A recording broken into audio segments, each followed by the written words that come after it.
Hi, I am here. I'm sorry that I wasn't here last week. Was finishing up a deadline and needed to focus on that and nothing else. But I am excited to be here, and I hopefully will be here for several weeks to do these Tuesday Q&As, which is what I really enjoy, getting to spend time with y'all, and we really kind of get to dive in and just look at the no mess decluttering process from so many angles, dealing with so many unique situations. So I'm Dana K. White. If you're new here, welcome. I teach decluttering for a living. So I've written the book Decluttering at the Speed of Life, which has now sold more than 500,000 copies, which is bananas. But I am the creator of the no mess decluttering process. So what that means is I had to come up with a way to declutter where I did not end up creating a bigger mess, which was the thing that had always overwhelmed me before. I would start decluttering, I would end up with all these piles or boxes of things that I was going to keep, and then I didn't know what to do with all that stuff. So I had to come up with a way to not have that happen in my house, and that is the no mess decluttering process. So all right, I'm going to answer some questions that were asked ahead of time at askdanakWhite.com. If you're watching this in the future, feel free to go there. It's not really real time there, sorry. But I do answer those sometimes in podcasts and here on these live Q&As. And then I will also take questions from those of you who are watching live in the second half of this hour. Okay. All right. What I am going to do, thank you, Rachel, for letting me know that you can hear me. I appreciate that always. What I'm going to do is I am going to put the abbreviated version of the question up for you to see, because I know people, that visual is very helpful. But I'm going to read the full question that was asked. So, because there's, a little more context. I only have very minimal context here, but this is the context that I have. Okay. About a year ago, I reached my clutter threshold after 5 years of decluttering focus. First of all, amazing. That's congratulations. I tried several methods, but finally got there using your methods. Thank you. I'm so excited to hear that. Our new challenge is caring for my mother-in-law. After a serious change in her health status, including dementia, we are working to pare down her things and clean out her house in another state. I'm a little unsure how to start the process. My initial thought is to look at a few assisted living facilities to get an idea of the container size she'll be likely moving into as a guide. I'm also struggling with the fear that she will regain mental clarity and be upset we got rid of all her stuff. First of all, I just want to say that you are in a very difficult situation. Like, this is challenging. It is like, I understand what you're saying. Like, you're worried that she's going to realize you got rid of her stuff and it's going to upset her. There are just hard decisions that are going to have to be made here. And so I just want you to know going into it that you're doing the best that you can. And I want to say you're doing great, right? To be thoughtful and be thinking about it. I think you're right on the right frame of mind here. What I would do, look at the assisted living places around there, specifically memory care, because most likely she's going to be, moving into memory care at some point.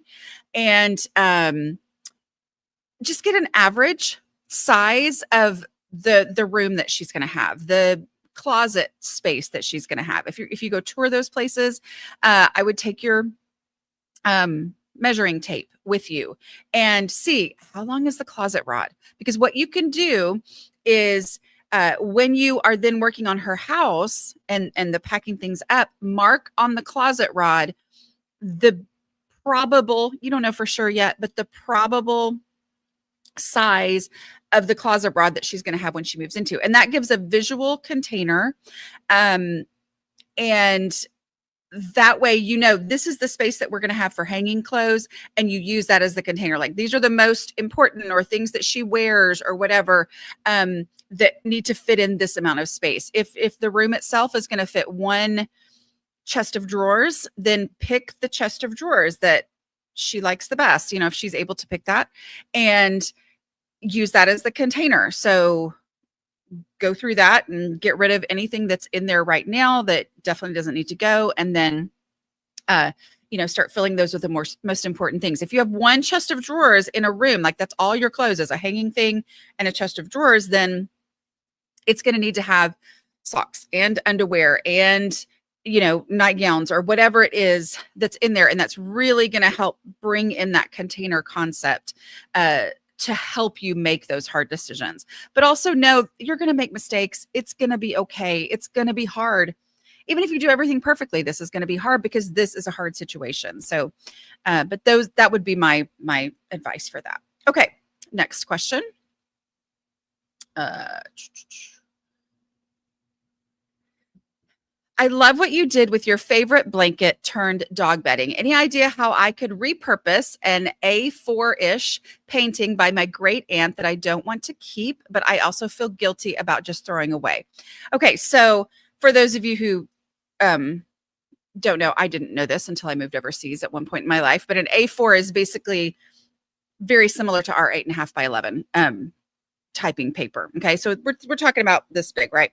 I don't make it a practice to come up with repurposing ideas because that actually is something I would have wanted to do for my career on the internet. And instead I ended up the decluttering person. I mean, what I will say though, is I don't know if this is a painting on like watercolor paper or if this is a painting that's like mounted on an actual board, of some sort. But if it is any kind of paper, I would look at it the same way as I look at photographs. And again, we're just talking about downsizing and moving into assisted living. One of the things that I did for my mother-in-law when she moved into assisted living was she had framed pictures all over the house, but she had a full 3-bedroom, 2-bath house to hang pictures with lots and lots of wall space for pictures, right? And so she had collected them over the years. That just was not going to be possible to transfer into her small space. And so I got a very big, it's like probably at least 11 by 14. I'm not sure which something number paper that would be, but a big album that was a nice one, like a nice leather one. That was a gift that I got for her. And then I went through and all those framed pictures, I then put into that album so that she had all of them, but she didn't have to use the wall space and also just the physical space of things in frames. And here's one of the things, y'all. I tell that like it's advice, and it is advice, right? But it's one of those times where I go, well, duh, right? For me, I'm like, why did that feel like such a moment of, oh, I have a great idea, right? It's because we get stuck on that. We're like, I have all these pictures. I'm not going to have the space. And then you take a moment and you realize, oh, the frames are the space takers, not the actual thing, which, could be something too, where you could, I don't know. I don't know how that would work. And I'm sure there's people in the comments who are going to have great ideas for you, but yeah, even if it's like a mounted, like on a, what is that? Canvas. Yeah.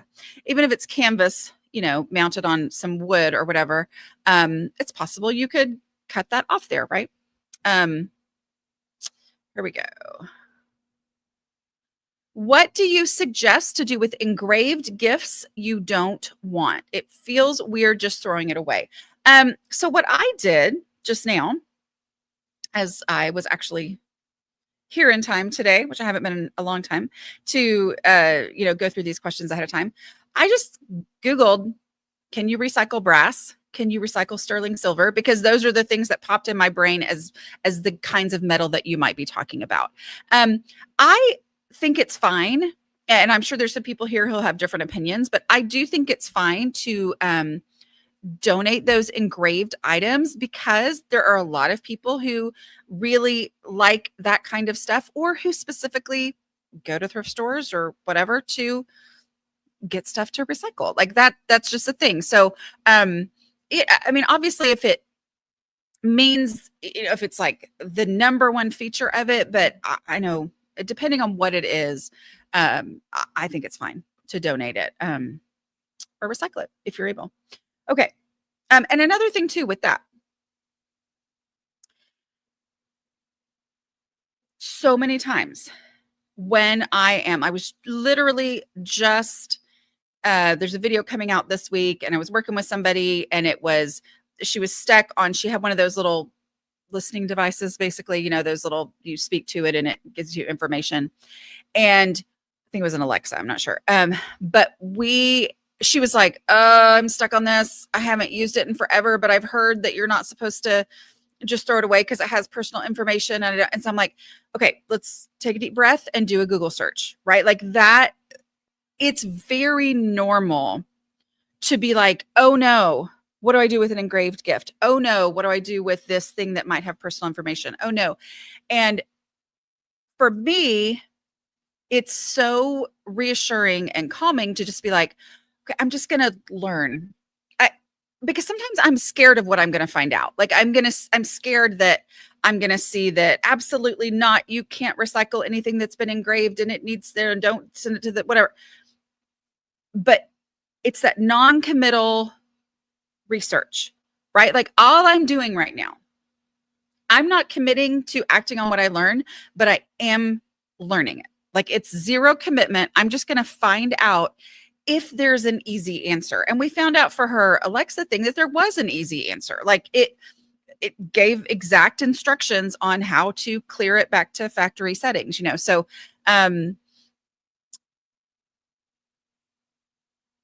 don't be afraid of finding out. And that's something about that non-committal research is very helpful for me. Okay. Next question. If you're just now getting here, I didn't read the full question on that one, did I? Okay, let's see if my question actually made sense. Hi, Dana. This is the last one.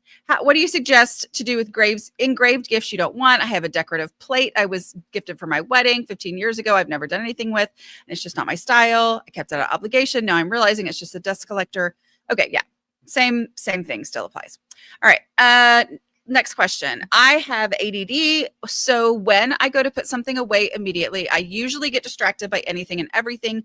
What are some strategies to help me stay focused on tidying? Okay, a couple things here.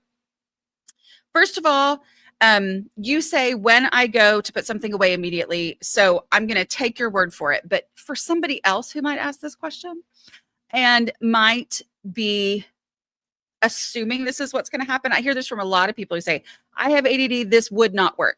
And my number one thing is to try it, right? Just to try it, because I hear from a lot more people who say, I have ADHD and I didn't think it would work because I thought I would get distracted. And then I tried to take it there now. And that is actually the thing that changed everything. So first thing I would say is be sure you've actually tried it, right? The next thing I would say here too, though, is, this take it there now strategy I developed for myself because I am so distractible. The reason I take it there now is that I am guaranteed to get distracted, whether I am staying at the space where I'm working and making a bunch of piles to do later, or whether I am taking it to its space. It's going to happen. So by taking it there now and not having piles, when I get distracted, not when I get distracted, if I get distracted on the way, or if I go put that thing in its place and then I forget what I was doing and I never come back to it, it's fine because the space is better and never is there a bigger mess of piles that keep me from being able to stop. So it's like, it is designed for the distractible person, which is me. So that's one of the ways that it works. Another thing, strategies to help me stay focused on tidying. Meg, I did a podcast interview with her within the last year. And she specifically talks about ADHD. And she just sent me an email this week saying, another reason why my strategy works so well for those with ADHD. And I don't remember all the details, okay? So I'm not giving you the scientific blah, blah, blah here. But she talked about the power of saying, if I needed this item, where would I look for it first out loud? And saying, I'm going to take it there now. And when you get to that space, saying out loud, what in this space deserves to be here less than this item that I would look for here now. Like saying those things out loud refocuses you on what it is that you're doing. Okay. So that would be the thing. The other thing to remember is it's likely that the space you're going to, even if there is room there, is also a mess.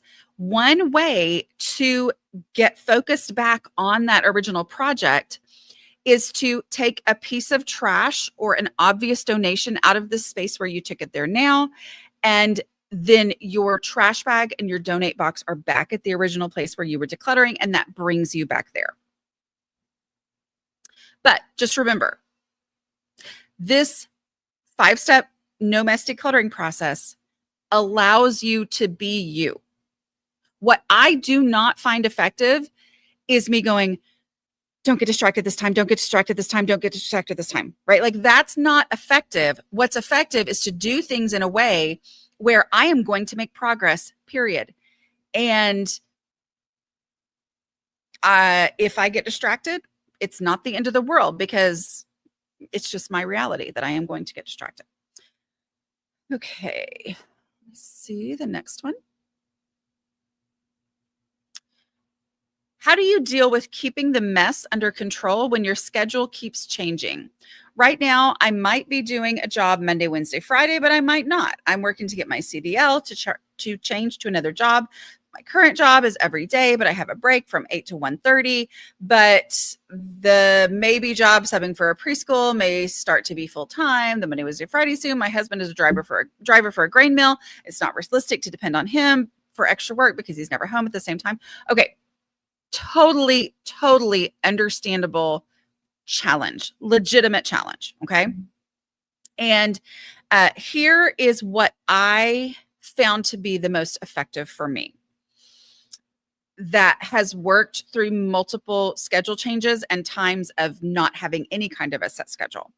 And that is, instead of thinking of what you're doing as a schedule, every day I am going to this, and this at this particular time of the day. Instead of thinking of it that way, knowing the most important things to do in the order of their importance. Okay. The number one most important thing to do, if you have any time available, the number one most important thing to do is the dishes. The second most important thing to do is a 5-minute pickup. Okay. Those two things will get a home out under control and will keep it under control. Okay. So they're both the way to maintain, and they're also the way to get there. So knowing that those are the most important things, then I take whatever my day is, and in a moment of this day where, okay, I have to be here, but then I also have to be here, and you have a moment and you're just like, because those are the moments I used to be like, I don't know what to do. I know I need to do something, but it doesn't feel like enough time to get started on anything. And blah.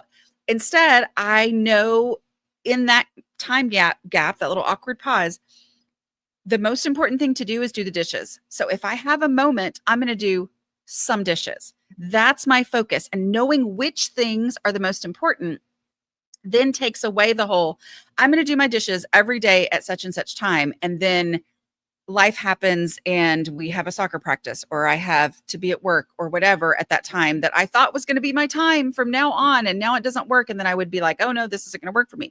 Instead, I am able to say, okay, I don't know what my day is going to look like today, tomorrow, anytime. So instead of worrying about that, I am going to have a moment and I'm like, okay, well, I have a moment right now. I know that I need to do my dishes. So I'm going to get to working on that. And then I'm going to do a 5-minute pickup. But if I can't do both of them, I'm going to do the dishes. That's the one I'm going to choose. Okay. Let's see.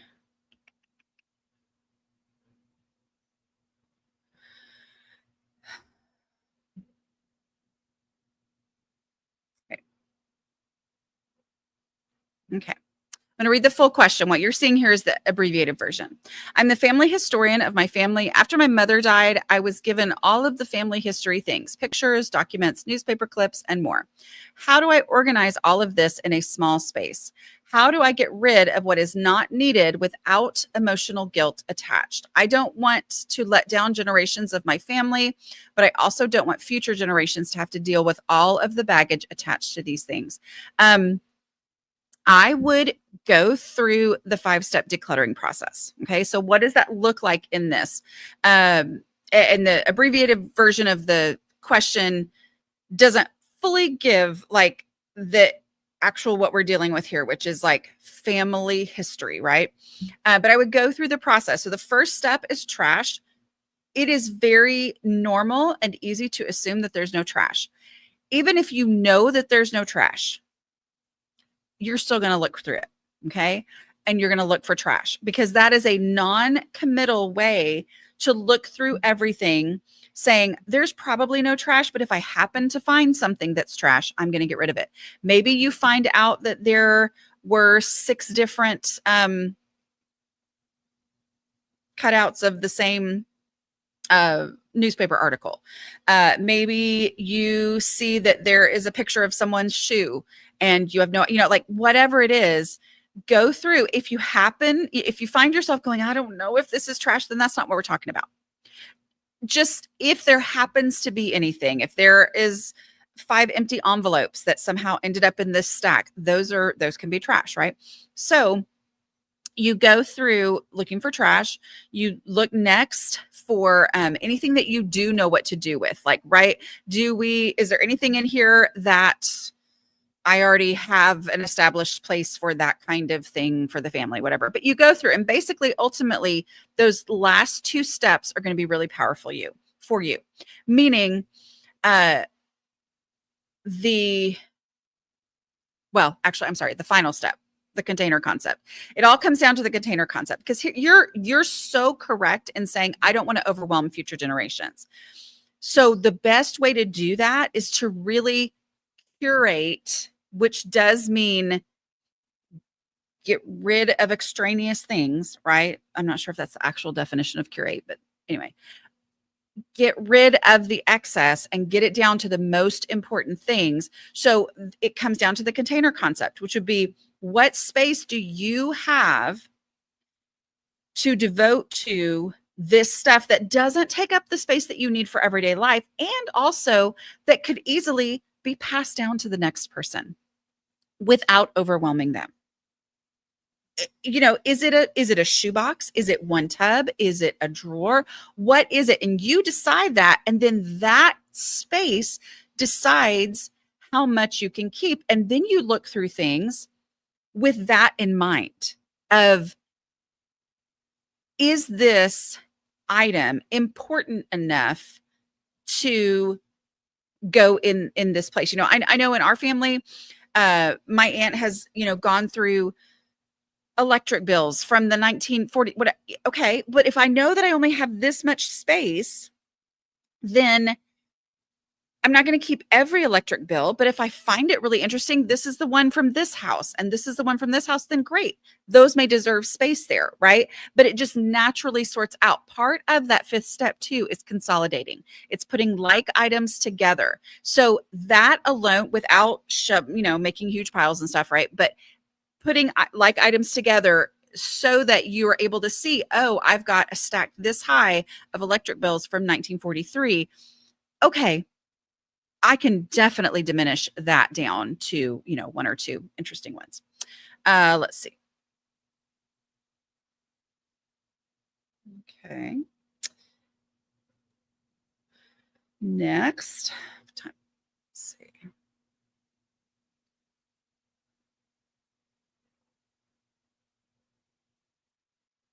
Okay. Is this the right? I don't know if this, super tiny bathroom. Okay, there we go.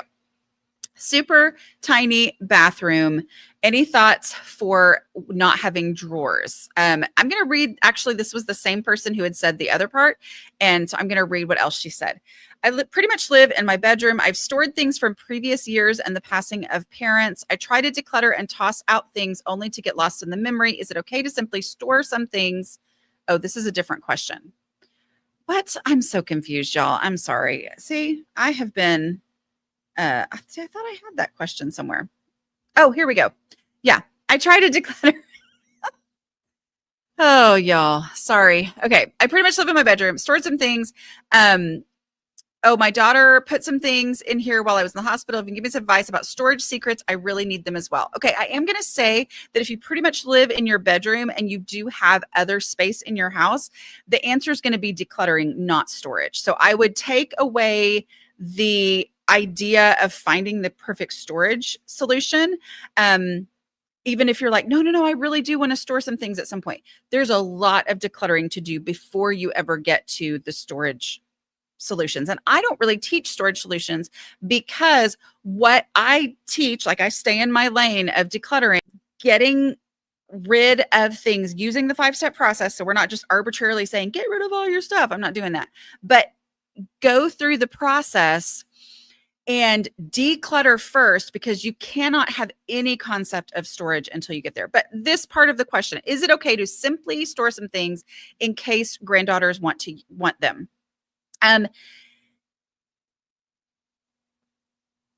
Yes, but I'm going to define simply. Okay. Simply does not mean just leave it and set it somewhere or stick it somewhere. The real answer to simply storing something is to say, okay, what space do I have that does not take up the space that I need to be able to live my life? Okay. And live life outside of the bedroom itself. Right. So that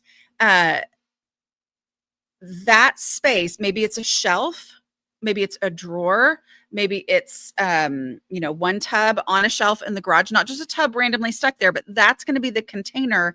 And then that will be, you can't save everything, because then they'll only resent it and only be overwhelmed by it, right?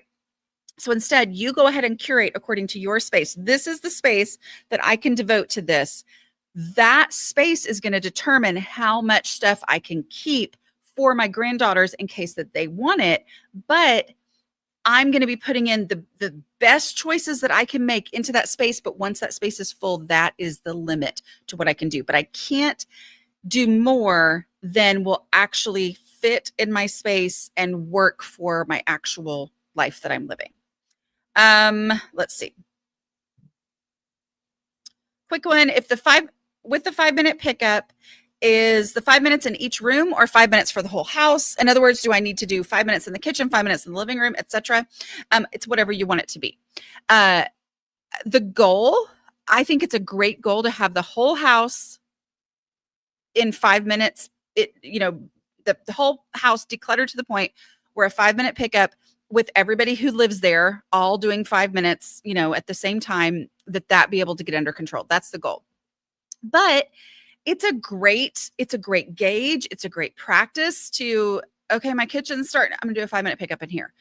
My bedroom's starting to get overwhelming. I'm gonna do a 5-minute pickup here. I'm gonna do a 5-minute pickup in the living room. But with the goal of eventually getting it to where if everybody's home, if there's 3 people home or whatever, we're gonna all work at the same time and hopefully get the whole house done.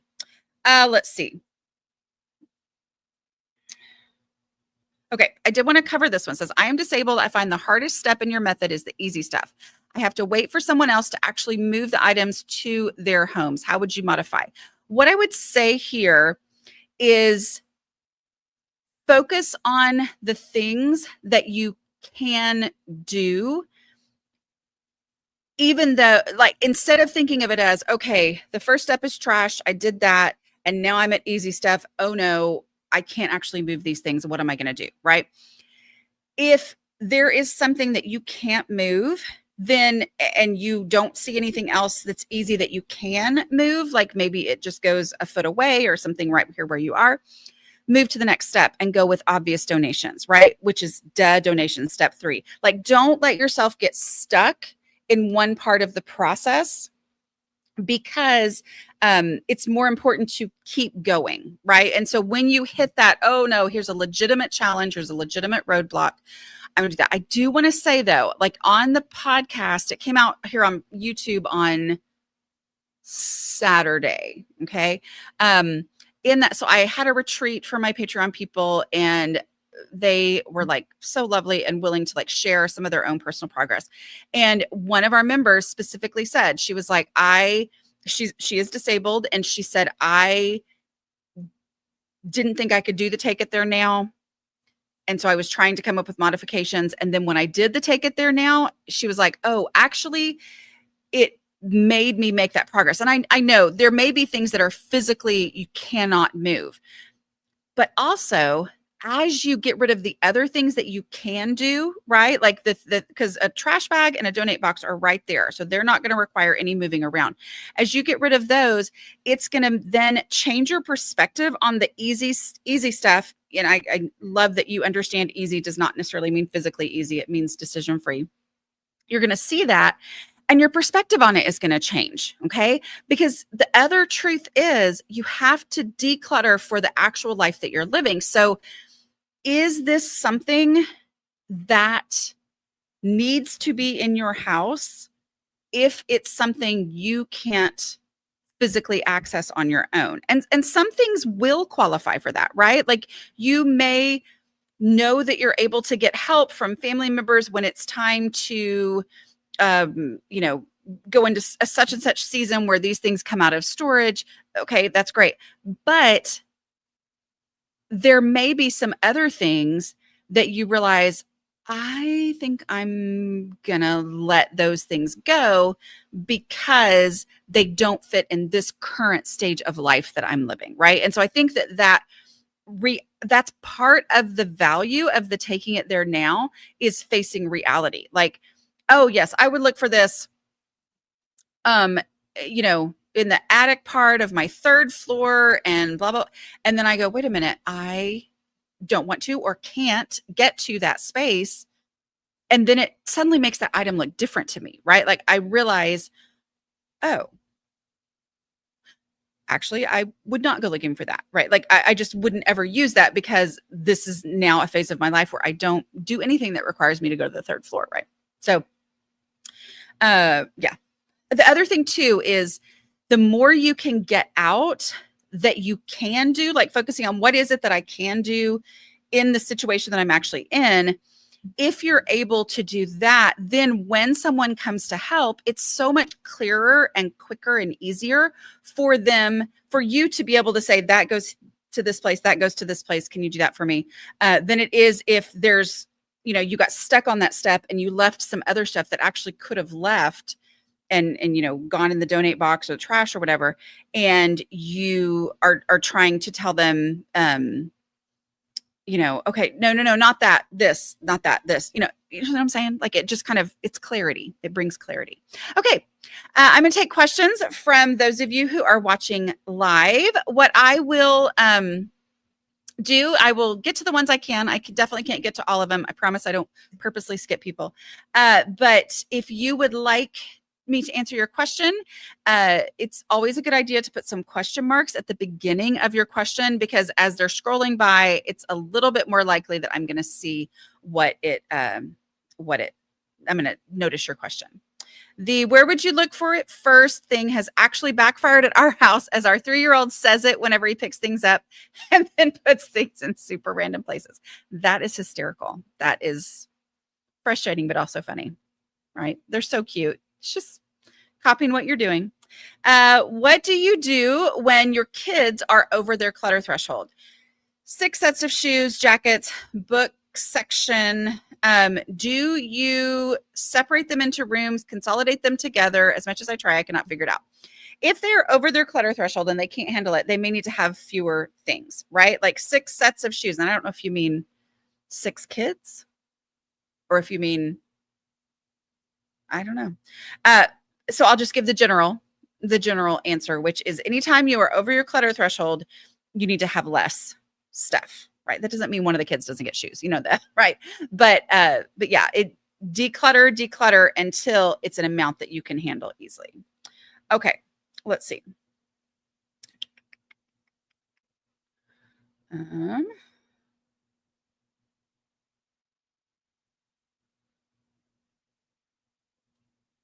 Take it there now has changed my retirement life. I was once so focused, but now I am so relaxed. Take it there now. Thank you, Queen Dana. Well, thank you. Let's see.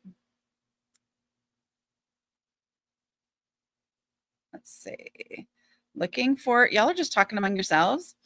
Do you have advice for someone who has difficulty accepting help? Sorry. I have finally admitted I need help with my house, and my mom has offered, but I am not good at trust and letting people help me. Okay, here's what I'm going to say there. And accepting help is hard, right? I have found that I am so much more ready. I was going to say readier. Maybe that's correct. I'm so much more ready to accept help when I have tried to do what I can. Follow the 5-step process. Start with the trash and the visible space. See what you can do so that you have an idea. The other thing I would say, and I know it's not always possible, but I do have coaches who are trained by me, certified by me. They all own their own businesses, so I don't control what they charge or what anything like that. But declutteringcoaches.com is my website where you can find a coach who is trained to lead people through the 5-step no mess decluttering method. The reason I bring that up is sometimes it is easier to work with a neutral party who is trained in the method as opposed to working with your mom. Just because, but at the same time, if that's all you can afford, then let her help you, right? But the best thing to do is try it yourself first, do what you can, following the process. I highly recommend you read Decluttering at the Speed of Life. It's available at most libraries in all the forms, like ebook and audio and, physical book. But do that and really get into the mindset. Maybe even say, okay, this is what's making sense to me. I've been listening to this lady on the internet, and I think this is the way that I want to try. And, maybe somebody who's offering to help, ask them, are you willing to help me work through this method? Because this actually makes sense to me, which can be hard. But again, if you're able to afford it, it might be sometimes easier to have that neutral party help you. Okay. Let's see. I am having the hardest time getting rid of stuff I still like and struggling with money spent. An item is still good, but don't have room for a lot of stuff. Literally in every room of the house. Yeah. So whether I like something or not is actually completely and totally irrelevant to my decluttering process, because I base all my decisions. Well, I let my spaces make those decisions for me. And here's the reason that's helpful. If I like it, but I can't explain why, but it has a space, I get to keep it and I don't have to explain why, right? But getting rid of it, I get to blame the space and say, I still love this item. This is the best mouse pad I have ever had, and I love it so much. But there's no room for this mouse pad. And so the mouse pad has to go. And I'm sad about it. But I'm blaming the space. Like, that is how, because if I am just asking myself if it's good or it's bad, or if I like it or if I don't like it, I'm going to keep everything. And that was my problem. So I blame the space for that. The thing about money is, when you are looking at a space and you're working on decluttering a space, when you come across something that you're like, oh no, I spent money on that. Okay. The money that I might have to use to replace that item, because usually I will never have to, but even if I did have to spend $30 to get another one someday, I value this decluttered space at that $30. I say, if I ever have to replace this item, it is worth $30 to me for this space to be decluttered and functional between now and this possible fictional time in the future when I might need to replace this item. So I put the value on this space. The other thing I would say is really start in those visible spaces. Start at your entryway. Start there so that you're seeing the impact of the work that you're doing. You're experiencing how much easier it is to live in your space. And that's when you start to go, oh, it's worth it. It is worth it to me financially, physically, it is worth it to me. I see the value in a home that is easier to keep under control, a home that doesn't frustrate me as much. And I experience that and start to place the value on it because of the space. Yeah. Let's see. Okay, this was a good suggestion. Have them read Organizing for the Rest of Us, which is this one. This is very flip throughable. If you're going to ask a friend who's going to help you, that one's very flip throughable. That's a great idea. Thank you, Haley.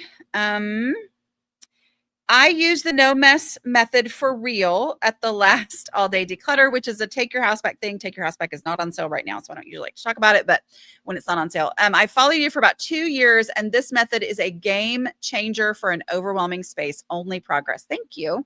I really appreciate you sharing that. See, it's not just me that says it. Let's see.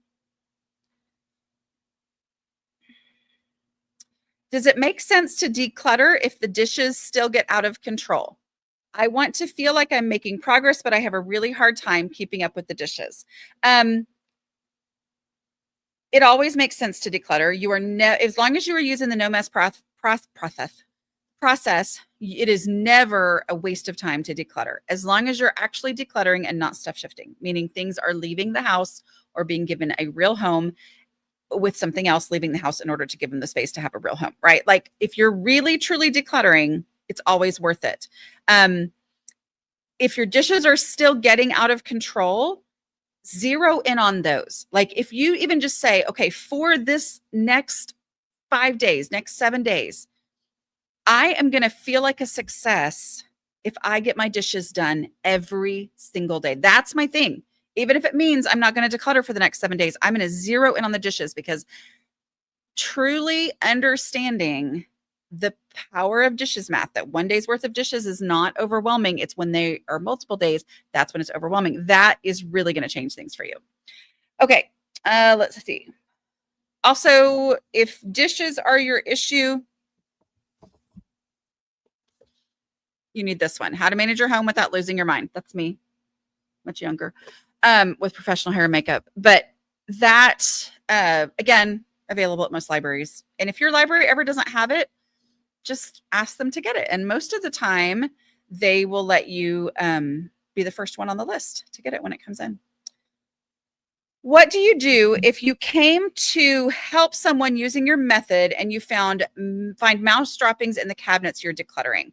I think you declutter. I mean, like often when I help somebody in person, I wear a mask and gloves. Like there's just, that's just for me. I wear a mask anyway, because especially if somebody has cats or whatever, I'm allergic, or I'm just allergic to dust, right? And so it lets me go a lot longer and work harder. I would go ahead and declutter, because you're having to do that anyway, right? So instead of like, oh no, we're going to pull everything out and then we're going to like go ahead and, as you're pulling everything out anyway, right, to deal with the mouse droppings. So you're going to do it in the way of, is there any trash in here? Let's get that out first here, straight into the trash bag, instead of, are you donate? Okay, we're going to straight, but you may want to rinse it off or whatever for donating. But that, and then once it's down to just what's going to stay, then that's when we take that out, stick it in the dishwasher or wash it, and wipe out, that cabinet and clean that cabinet. Let's see. Yes, Casey's one of our coaches, and your coaches are non-judgmental. I'm telling you, they're the best. They really are. Okay. Let's see. Dana, you're absolutely right. Jesus sent you to my journey. This must be mind-blowing for yourself. Oh, thank you. I appreciate that so much. Somebody says there's no coaches in your state. I would love to get to where they're in every state, right? And I hope that we will. I will tell you that I am shocked and amazed and impressed by the progress that people make doing virtual coaching. Like, you've seen me do virtual coaching here. Like, we have had multiple people who have gone from people not being able to walk through their homes to the point where their home is done, like to the point where they can hire a cleaner to come in. So I would, yes, I would really look for virtual coaches and give it a try. Again, it's that, now, I mean, obviously you're committing to it in that you're paying for the hour or two that you work with them, but give it a try and say, I'm not saying I don't think this is going to work, but I'm going to try it. Okay. And I think you'll make some, because remember, the coaches too, they're not cleaner outers. right? Like that's their job is not to come in and you sit on the couch while they, get rid of, because you don't want that, right? Like you can hire somebody to do that and just say, get rid of all the stuff. But probably the reason you're struggling is because you're like, I don't want anybody else that they're going to guide you through that process and help you through that process. And they can really do that with virtual coaching as well.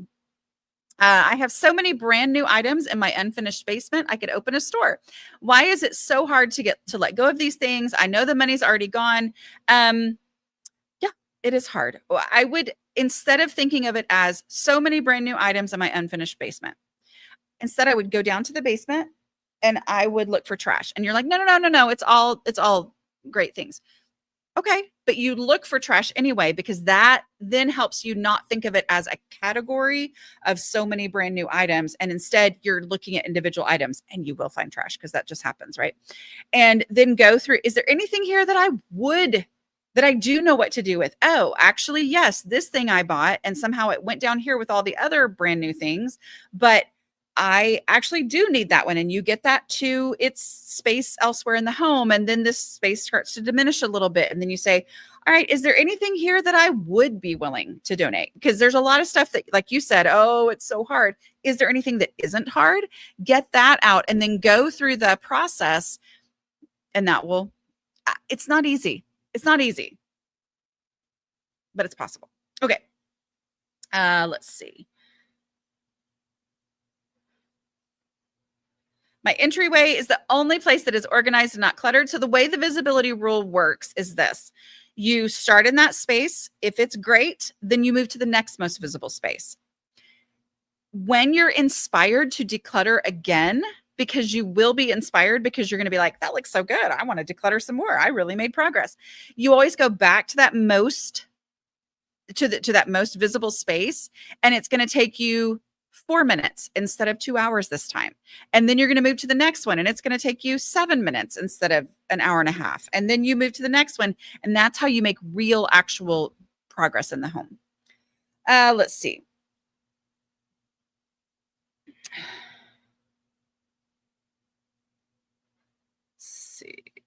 When I buy things, I often forget to think about whether or not I have a home for it.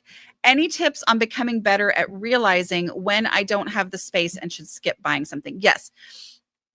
When you do bring it home and you have that, oh no, I wasn't thinking about it, go through the process. Take that, like, okay, this item that I'm pretty sure I should not have bought, right? But instead of going, oh no, look at it and ask yourself the question, if I needed this item, where would I look for it first? Take it there now. Get rid of something else, or admit that you're not willing to get rid of something else, and this brand new thing that you just purchased needs to go in the donate box, or you need to take it back and you need to return it. Like, go through that whole process, because the feeling that you experience as you go through that and you're like, why did I do this? It wasn't worth it. Will change the way you shop in the future. So it's a feeling that you get when you're shopping and you're like, why am I feeling this? Oh, it's because I bought something just like this, and then I had to bring it back because it turned out I didn't have room in the home. So like purposefully going through the process with the mistakes that you made is helpful. Let's see. I did mean 6. Okay, there you go. 6. This was from the first question that I think one of the first questions I answered. I get overwhelmed with 6 of everything. Should I separate things per child or room, even though it's not where I would look for it first, or old versus young? What I would say is to experiment with it, meaning pick the shoes. If the shoes are the problem, say, okay, for the next 7 days, I am going to solve the shoe problem every day for 7 days. And the thing is, you're going to solve it today and it's going to be overwhelming. But tomorrow, it's not even going to really be a problem yet. You're not going to think of it that way, but you still solve it again before it becomes a problem. And then you solve it again the next day. And then you figure out over the course of 7 days, and you've tried 2 or 3 different ways, which one works for your family and your lifestyle, which is, I know it's not going to be easy, but that's what I would recommend. Let's see. Trying to declutter. I think I just burped. I'm sorry, y'all, if y'all could hear that. trying to declutter the family home, live with parents and siblings, and introducing the no mess process to dad, but he insists on starting with the barn shed not most visible. If he's willing to declutter with him. Use the no mess process in the barn if he's willing, right? Like we're not, if somebody wants to declutter, I am not gonna, I always tell my coaches, I'm like, if people are like, I don't know where to start, use the visibility rule. If they say, maybe I want to work in here, encourage the visibility rule. But if they say, no, I really want to work in this space, work in that space, because the process is going to work in any space. And then he's going to really start to see the power of that and start to understand, oh, you know what you're talking about. All right. Clutter threshold applied. Deadlines upon deadlines for daughter's senior year. Do I just focus on dishes, laundry in 5 minutes and let the rest go for this season so deadlines can be met? I would not plan ahead to let everything else go, but I would say focus on the dishes, laundry in 5 minutes pickups, and then do anything else as you're able, because those 3 things, if they can be under control, they're going to keep it from getting too chaotic. Let's see.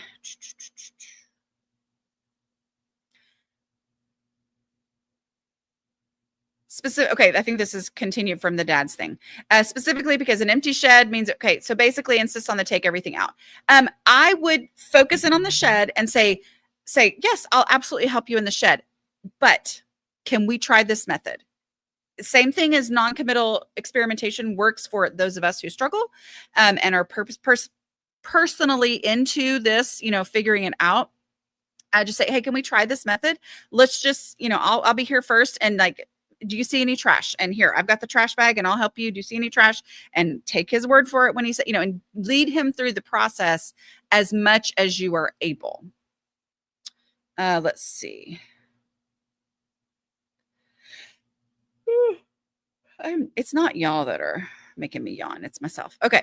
How to catch up when life happens and laundry day takes 4 days. Working outside of the house every day, clothes drying slowly on racks, unexpected dirty sheet load, etc. Acknowledge that 4 days of laundry day to catch up is so much better than just, oh no, here we go again. It's going to be out of control for the next year or two, right? Like laundry day does not necessarily mean one single 24-hour period. It means there is a finish line.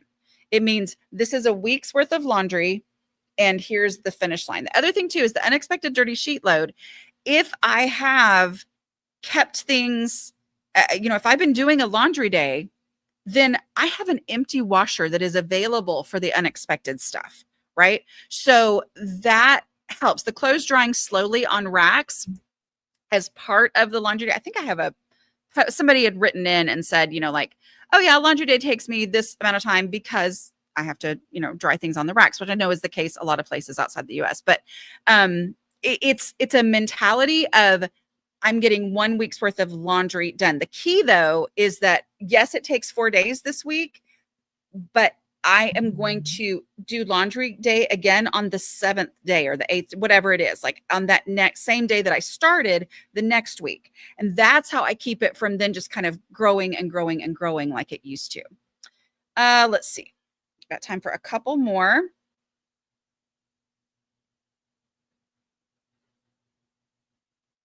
These always just live on my channel. Somebody's asking, will this have a replay? Yes, these always live on the channel. I don't delete them. Suggestions on dealing with the pain and reality of the time it's going to take me to declutter. Yeah, stop focusing on the time it's going to take and say, I've got 5 minutes right now. I'm going to follow the no mess decluttering process for these 5 minutes. I'm going to take a picture right now, and then I'm going to go for 5 minutes. I'm going to see what I did in 5 minutes. That will change your mindset on that. That's the beauty of the no mess decluttering process. You do not have to know how much time it's going to take. You don't have to predict how much time it's going to take. You don't have to set aside any specific amount of time, because when I thought I had to set aside a specific amount of time, I was constantly going, oh my goodness, I think that's probably not enough. I need to wait until I have this not going on and then this not. But instead saying, I don't have to know. I'm just going to declutter in a way where I am guaranteed progress and only progress. Then that's when my house actually started to change. Let's see. But I do highly recommend that you read Decluttering at the Speed of Life, because it will bring all of that together. I always forget to take a picture. Yes, I often forget to, or I still will be like, I bet you I'm not going to make that big of a difference. So I'm not going to take a before picture. And then I'm always so sad that I didn't. But yeah, as best you can. Okay. One more. Thanks for answer regarding laundry day. I'm never sure whether I should start adding next week's dirty clothes since I'm still doing loads on day 4. No, next week's dirty clothes are for next week's laundry day. That is the key to laundry day, is that it is 1 week's worth of clothes. And so you work through the 1 week's worth of clothes. Anything that is newly dirtied from the day that you started laundry day goes on the next week's laundry day. That's how you keep it from being this endless cycle. Okay. Let's see. I've got 2 more and that's it. How to accept the struggle of living with a hoarder, being an example of one in, one out has helped. How else do you encourage a spouse to declutter? Just keep on decluttering your own stuff and neutral stuff as best that you can. You already said it has helped. I have heard so many stories from so many people who will tell me that they never thought that the other people living in their house would actually be able to do this one day, and would ever actually decide to start decluttering. And yet they kept on going and they kept on going. And the experience of living in a house with a little bit less stuff and how much easier it is often, not guaranteed, often helps people. This is the last question. How would you tackle coming back from a massive trip, like a family of 7, 2 weeks away, using the no mess decluttering process, right? Like, so start with the trash. And it's that going through I use this process for everything that overwhelms me. So I'm like, I'm gonna start with the trash, get rid of anything, that's trash.